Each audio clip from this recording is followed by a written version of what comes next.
jazz. So just real quick, I wanted to mention those two things. So let's talk posting, okay, you guys?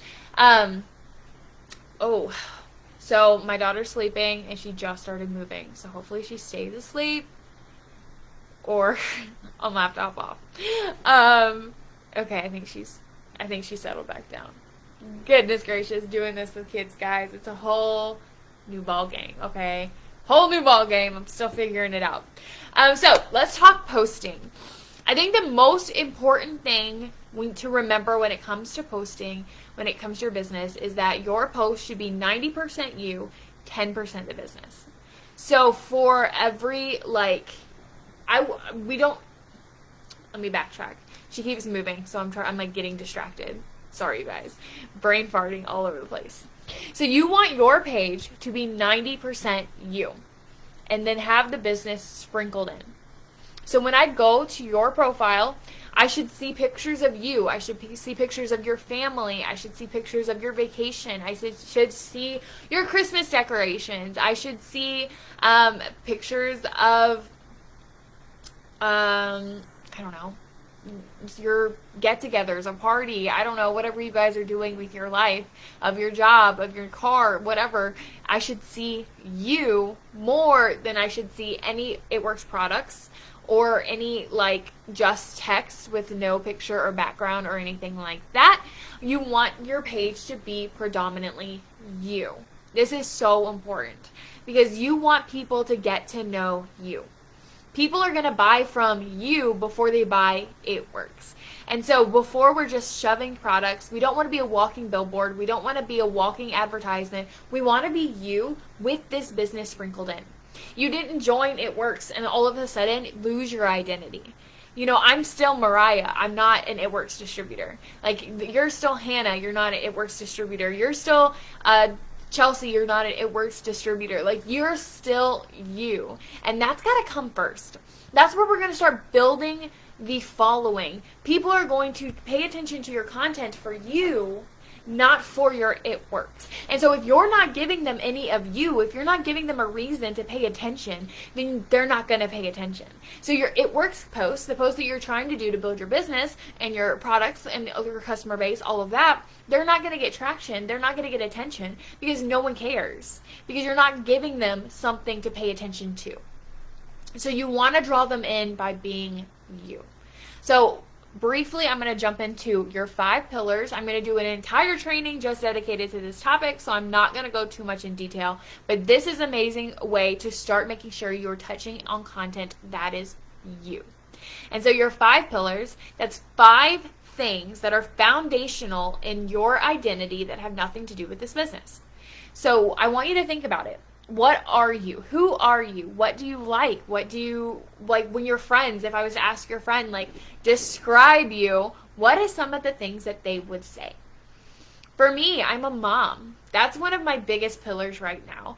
I'm a new mom. I'm figuring out a lot on my own right now and learning and navigating this new adventure of life. And that's most of my identity right now, is trying to figure out how to be a mom. So that's a very large pillar in my life. I'm also a wife, and that's also a large pillar in my life. I'm trying to figure out how to be a good wife. I'm trying to figure out how to have a successful and thriving marriage when I didn't see that growing up the same. My parents are divorced. My husband's, his dad died when he was young, and then his mom remarried. And so we didn't see this, loving, thriving, consistent marriage when we were growing up. And now we're trying to learn how to embody that and how to show that to our daughter. And it's been a crazy road, not having that and having to figure it out on our own. And that's something that's passionate to me, or that's a passion of mine, is to talk about and show my marriage and our relationship and how we're worked through things and such. That's part of my identity. That's one of the pillars in my foundation. Another thing, and less serious, I like wine. I love going to vineyards. I like charcuterie boards, or however you say that dang word. I like meeting up with friends. I like to drink good wine. And that's something that's part of my identity. That's part of who I am. If I'm going on a trip, I'm looking to see if there's, like on a road trip, I'm looking to see if we pass vineyards. If we're going somewhere, I'm looking for wineries in the area. That's something that I love to do, and I love to drink wine. I have my favorite. It's a $4 bottle from Aldi. I've talked about it on my stories before, and I've got another bottle to put in the fridge. Once I chill it and decide to drink it, I'll talk about it again. It's one of my favorite finds. So that's something that is a pillar of my identity. That's something that I like and enjoy. I'm a Christian and I love Jesus. That is the biggest of all of my pillars. That is what is my life source. It goes through everything, and that's something that I want to reflect in my content. I want to be uplifting and happy and bring hope and light in Jesus as I share who I am, whether this business or not. You know, that's just 4 things right there that help identify me. That's who I am. I'm a mom, I'm a wife, I'm a Christian, and I like some wine, okay? So it doesn't all have to be serious. I love Mexican food. That's another one. I talk about that and like my salsa addiction. I like to cook. I use, right now we do Every Plate, one of those subscriptions where they like send you the groceries and recipes and you cook them. And I talk about that on my stories because I love to cook and I love the ease and I like the things that I'm learning. Like there's so many different avenues. So I want you to think, that's your homework after this. I want you to start thinking about some of your pillars. What are some of the things that define who you are outside of this business? Because those things is what should be predominantly on your page. So when you are sitting there and you're like, well, now I don't know what to post, you go look at your pillars. You pick one of those things. You start talking and giving life and value to your audience by being you.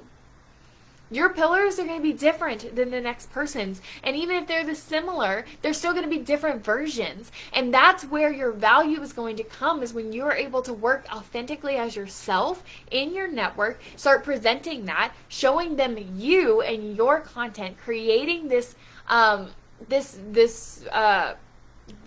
don't know, lost my word, but giving people value and a reason to follow you. So as you're starting to work within your pillars, you start putting the business too.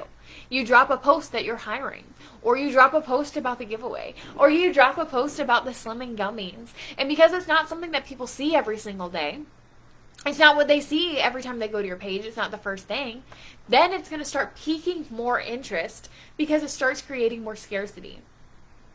If someone goes to your page and you post every single day that you only have 10 spots for the Slimming Gummies, guess what? They're not going to take you seriously, because that's like 300 spots if you post every day for a month, right? But if you post, you have 10 spots, and then you don't post about the Slimming Gummies again for a week, and then you post that you only have 2 spots left. Like, that's building scarcity. That's building interest with your content. The same with the giveaway. I don't post about the giveaway more than once a week at most, because I want to build and create urgency. I want to give people a reason to comment. If they see the same content over and over and over and over on your page, why would they comment today when they could just comment tomorrow or the next day or the next day? Like, you're not creating the urgency of, I've got to get in on this. I've got to get them more information because I don't know when I'm going to see this again. The next thing after that was a big point, okay? But you guys, this is such a simple thing, and I don't think it's mentioned enough, but you have got to stop hitting the share button on anything. Like, if you see something really awesome that you just want to share, copy it and post it as yourself. Don't hit share. One, it makes your page look junky. If I go to your page and I have to scroll through 32 things you shared in the last 5 minutes, I'm not going to scroll through and find the value. I'm not going to go find the post where you're talking in your pillars, or find the post you're talking about the Slimming Gummies, because you've got 72 things that you just shared. So 1, it makes your page look junky. 2, it messes with the Facebook algorithm. When you're sharing content, Facebook says, this person is not original. I'm not going to push out their post. They're just sharing things. Where when you're being original, working authentically within your pillars, Facebook is like, dang, this is some hot content. There's nothing else like this. I'm going to push it out to more people. I'm going to put it on more people's feed when they first pull up Facebook.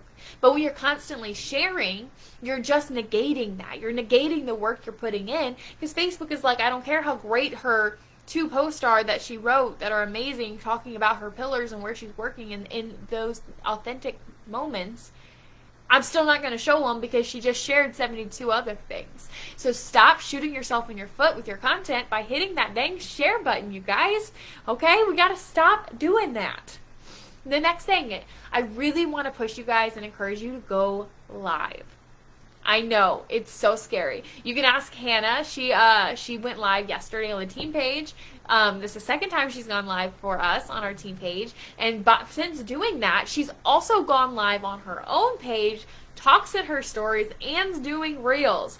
So if you need someone to tell you that it's super scary, but you can do it anyway, that's the girl to go look at, okay? She was so nervous when she did that first live. So nervous. And guess what? She's like so dang scared every time she does it. But she does it anyway. And her business is growing for it. You don't have to be confident. You don't have to be able to speak perfectly. You don't have to have it all together just to be able to go live. I promise you guys, I wish I could find one of my first lives I ever did. It's so bad. It's so bad. It's embarrassing. I talked so slowly. I had everything written down, so I talked like this most of the time. I said so many times. It was atrocious, okay? But I did it. And then I did another. And then I did another. And then I did another. And then 4 years later, I can go live. I can get in front of a room and speak. I can hop on a Zoom and speak. And I don't have the same level of nerves. And it's not because I just am good at this. It's because I put in practice. I built the calluses. I did the work, so now I can go live. Fun fact about me, you guys, okay? Before you disqualify yourself and say, well, she can do it, Hannah can do it, but I can't. Fun fact, you guys. So I was an athlete growing up. I played soccer all through middle school, high school. I had my choice of college scholarships to go and play college soccer. I was an Olympic prospect. Like, I played soccer, okay? I was pretty good. But with that comes a lot of injuries for the sports. One of those that are pretty aggressive, and it takes a toll on your body. And so from years of playing, I had traumatic concussions. I went through like a 3-month span where I got like 3 or 4 concussions in a row. And it got to the point where I could not leave a dark room. I was in a dark room for like a month and a half. I couldn't watch TV. I couldn't socialize. It was awful. But it caused minor brain damage. All of that to say. Caused minor brain damage in the part of my brain that has to do with speech. Okay, so before you disqualify yourself, when I get nervous, my brain literally does not let the words go to my mouth the same. I stumble over my words. I lose my train of thought. I can't articulate the words I'm trying to think sometimes. They just get lost and stuck. And even with that issue, I still go live. I still can do it. And I can talk like this, as eloquent as I am, and I've messed up and I've lost my space and I've place and I've said but how many of you guys still wish that you could talk the way I do? Right? And I'm not saying that to toot my own horn. I'm saying that to say it just takes practice. I've shown up for 4 years and practiced for 4 years. Not only have I overcome the nerves of doing it, not only have I gotten better just practicing, but I've also overcome brain injury to be able to do this. Okay? You are 100% capable of going live and sharing who you are. Okay? Stop discrediting yourself. Stop counting yourself out. You 100% are capable of doing this. And it's such an amazing tool for your business. And not even if you talk about your business. The same way we just were saying, you want your page to be 90% you, 10% it works. Your lives can be 90% you. You can go live and just talk about life. You can talk about your cooking. You can talk about a book you read. You can ask advice. You don't have to talk about the business and products. You can. You definitely can go live and talk about the business and products, but you don't have to. We are going live. Why it's so important in building your business and why it's such an amazing tool is because you start showing people who you are. Now I can post beautifully. I can write it out. I can erase it. I can try again. I can redo it. I can change what I want to say. I can spend an hour on a post if I want. But when I'm live, this is me. Even though I have my notes here, I'm still messing up. I still have to look down and check again. I still say I still stutter, I still get stuck just like that. I still get stuck on my words and have word salad, and I still have these issues. Like, I still show up and it's me. I mean, at the start of this, I was getting so distracted trying to like check on my daughter because she was starting to stir, and I'm also trying to multitask, which I'm not good at. But that's me. That's my life. People aren't going to be able to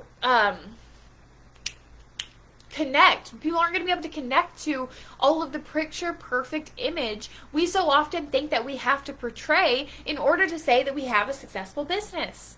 No one wants to join a cookie cutter because that's not real. They can't relate to that. But when you're going live and you're saying and you're messing up your words and you're nervous and your kids start screaming, or you know something happens and your dog goes barking or anything, that's you. And that's your audience too. They have those hot mess mom moments. They have those stutters and those nervous tics and those and the fear of going live. Like, your audience relates to that. So when you're going live, you're showing them that you're a real person, that you're relatable, that they too could do this. And like I said, it doesn't even have to be about the business. I've actually been praying and trying to find something in my life that can bring me passion, that I can give back to my audience, a source of content outside this business. And I'm starting it tomorrow. And let me tell you guys, I'm so freaking nervous. I'm so nervous, but I'm also excited. But starting tomorrow, I'm going to start doing Mom Talk Mondays on my Facebook, where I'm going to go live every single Monday and either talk about something going on with Oakland or ask for advice, or I'm also going to make a Google Doc where people can anonymously put questions or topics that I can then talk about the next week. I'm going to start giving back to my audience, and I'm being particular here. One, this is something I'm passionate about. Since having my daughter, I am floored at how little advances there have been in the medical world for pregnant women and moms. Like, there's not enough resources out there. This is literally something like we've been having kids since the beginning of time, and it's ridiculous how prehistoric the resources are for moms and pregnant ladies. Like, it's crazy. I was just appalled going through it that there's just so little resources out there. And so I wanted to be a voice that I could give back and share some of my experiences. I am by no means an expert. I am a hot mess. I don't know what I'm doing, but I'm going to share that hot messness with other people and hope that it helps. And so that's working in a passion. And two, my business, I want to build business to help moms. I think this is an amazing opportunity to work from home and be present in the lives of your children.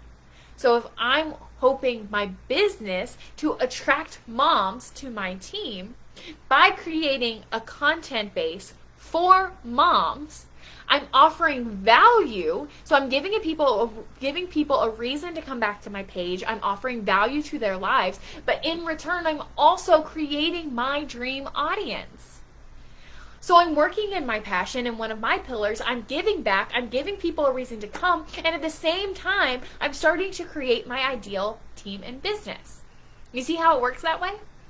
We've got to be creating that authentic content. And it starts with those pillars and identifying who you are and how you can start giving back to your audience and giving them a reason to come and follow you. If going live is too scary to start out, that's fine. I want to challenge you to go make a video in your story. Go talk in your story. If you talk in your story every single day, it will change your business. I'm telling you, your story views will go from like 20 to 300. I promise. See, you don't got to be perfect. You can mess up your words. It's fine. I started doing this. I did like a little experiment last year, and I talked on my story every single day for like a month. And in that month, my story views went from 150 to almost 500 views. Now, I've stopped doing that. I've gotten very inconsistent, and my story views are back down low. But I bet you, I'm going to take my own advice I'm giving you guys here. I'm going to start talking in my stories again, and my views on my stories are going to go up. And so guess what? Again, working within your pillars. Your stories are a great place to start with going live and making those videos to show authentically who you are. Because you can talk in just a couple seconds. I can sit there and I can hold Oakland and I can say something about what's going on, or I can talk about how we're going to get a Christmas tree, or I can talk about how I'm decorating, or, you know, I can talk about mom struggles like I had the other day. Daniel was watching her and had her all day. Like, I was home, but he was like the primary parent for the day. So I had her for maybe an hour throughout the day, but yet in that hour of like little chunks combined, she managed to poop on me, pee on me, spit up on me, destroyed my hair, and slobber literally all over me. Like, that's a mom struggle if I never heard one. And so I went live on my story and I made a joke about it. Something so small, but again, it's doing that same thing. I'm creating my ideal audience because I'm commenting, I'm targeting, I'm making content for moms. And I'm showing authentically how much of a hot mess I am, which is relatable. If you guys have small kids or had small kids at some point in time, is that sentence not relatable? You've gotten all those dang things on you, okay? And so I'm starting and being authentically me, and that's giving people a reason to follow me. And lastly, you don't have to be amazing at writing It Works posts. Because, like, we do have to have those, okay? 90% you, but you still have to have that 10% of your business. And you don't have to be amazing at writing them unless you are. If one of your passions, if something you're good at is writing and creating those contents about the products and business, girl, go for it. More power to you. Take off, do that thing. But if it's not, that's okay too. You don't have to force yourself to be something that you're not. And for me, that is not my strength. I am not that creative. I like, the work. I don't like to try to write stuff up. I will sit at a computer. I've been doing this for over 4 years. I will sit here for an hour to write one post if I have nothing to start with and I just have to wing it. Okay, it's not a strength of mine, and that's okay. So what we can do, this is a good tip if you guys don't do this. Oh my goodness, I forgot one of my housekeeping tips at the beginning, so I'm going to plug right here. Drop it. We're going to start having offers hours on Wednesdays at 9 p.m. Eastern on Zoom. I will share my Zoom information in our team chat every Wednesday, where I'm going to plan my content for the week. You guys are welcome to hop on and do the same. I will share what I'm doing, play some music, but this is going to be a chance every single week. I will be on Zoom on Wednesday night at 9 p.m. Eastern, and you guys can hop on and ask questions, get help with conversations, potential distributors, get advice, get a game plan, whatever you need. I will be there. You can come in office and meet up with me on Zoom, and I can kind of help you face to face. I don't know about you, but for me, I do so much better face to face, giving advice, answering questions, learning, all of it. So I wanted to create a space going into the new year where you can count on me to be every single week in a place for you to go with your questions, or to just come out and help or hang out and get your content together for the week. Okay, one of the tasks we'll be doing is going and saving content from other creators to use in the future, okay? So this is something that I love to do. I'll do once a week, and I will literally just go look at other leaders in the business. I'll go to their Facebook page, and I'm going to go look through their post and find things that I like and save it. So if it's a product post, I'm going to hit the 3 dots on the top corner of their post and hit save to collection, and I have a collection called product post. And then if it's a business post, I'm going to do the same thing for business posts, and I have a collection there. And so I do this once a week, and I go through some of my favorite top leaders. Typically, I found people, I found people so far in this business that I relate to. I relate to their morals, their story, their vision, things that will be easy for me then to transition from their content to my content. And so I go and I'll just go and I'll save this. And so now I've done my 90% of me on Facebook, and I'm ready to put that 10% of the business up. I'm going to go figure, do I want to do a business post or do I want to do a product post? I'm going to go to my collection, and then I'm going to go copy, paste, change. Okay? Those are your steps. Copy, paste, change. So I'm going to go to the collection, say it's a business post, and I'm going to go copy the business post another distributor made, and then I'm going to paste it on my page, like I'm going to go make a status, and then I'm going to change it. Never post verbatim what someone else says. Back to where we're talking about the algorithm. that again, it's going to hurt your algorithm. Facebook knows that it has seen that post before, so that is not original content. They're not going to push it out to as many people. You've got to make it original content. And you've got to make it sound like you. You got to stop catfishing people, you guys. If you copy my post and only post my post verbatim, and someone joins you, they're in for a rude awakening. Because you're not me. You don't talk like me. You don't have the same pillars as me. You've got to post and be you. People want to join you. No one else. Just you.